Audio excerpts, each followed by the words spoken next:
Climate change से अब लोग अच्छी तरह वाकिफ हो चुके हैं। इस बार जिस तरह की गर्मी पड़ी है और अब जैसी बरसात हो रही है, पूरा देश बाढ़ की चपेट में है। इसको देखते हुए अब लोगों ने समझ लिया है कि पर्यावरण संतुलन बहुत आवश्यक है और पर्यावरण संतुलन के लिए वृक्षों की अहम भूमिका होती है। यही कारण है कि इस बार देश के प्रधानमंत्री नरेंद्र मोदी ने एक पेड़ माँ के नाम अभियान प्रारंभ किया।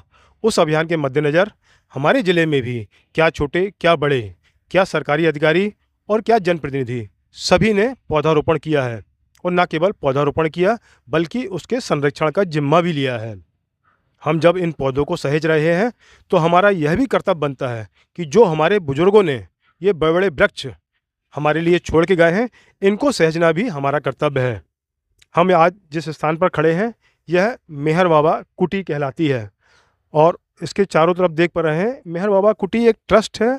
इस ट्रस्ट के अंतर्गत लगभग ऐसा बताया जा रहा है कि 24 एकड़ से ज़्यादा ज़मीन है और इस स्थान पर जिस समय यह ट्रस्ट बना था या मेहर बाबा कुटी थी, उस समय यहाँ पर हजारों वृक्ष हुआ करते थे।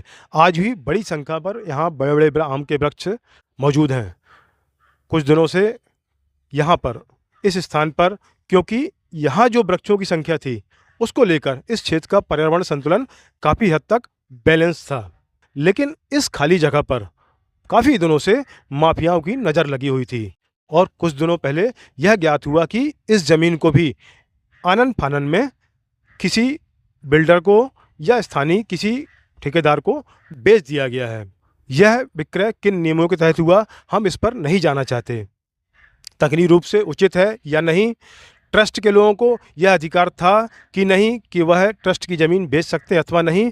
हम तो बस इतना सवाल खड़ा कर रहे हैं कि इस भूमि पर जो ये बड़ी संख्या में वृक्ष खड़े हुए हैं, क्या इन्हें संरक्षित रखा जाएगा या फिर कंक्रीट का जंगल खड़े करने के एवज में इन वृक्षों को भी मटियामेट या काट दिया जाएगा। अब प्रश्न यह उठता है कि जहां प्रशासन छोटे छोटे पौधे लगाकर पौधारोपण कर उनको सहेजने की जिम्मेदारी खुद भी ले रही है और लोगों को दे रही है, तो क्या वहीं जो भरे पूरे हरे भरे वृक्ष हैं उन्हें काटने की अनुमति वह देगी? और देगी तो किस आधार पर देगी? क्या हम देखेंगे आने वाले समय में ये जो हरे भरे वृक्ष हैं ये सब मैदान में तब्दील हो जाएंगे या फिर इनको सहेजा जाएगा? देखना होगा आने वाले समय में क्या होता है। क्या हम इन वृक्षों को इसी तरह फलते फूलते देख पाएंगे या फिर इन वृक्षों के स्थान पर पुनः हम पौधारोपण करते नजर आएंगे?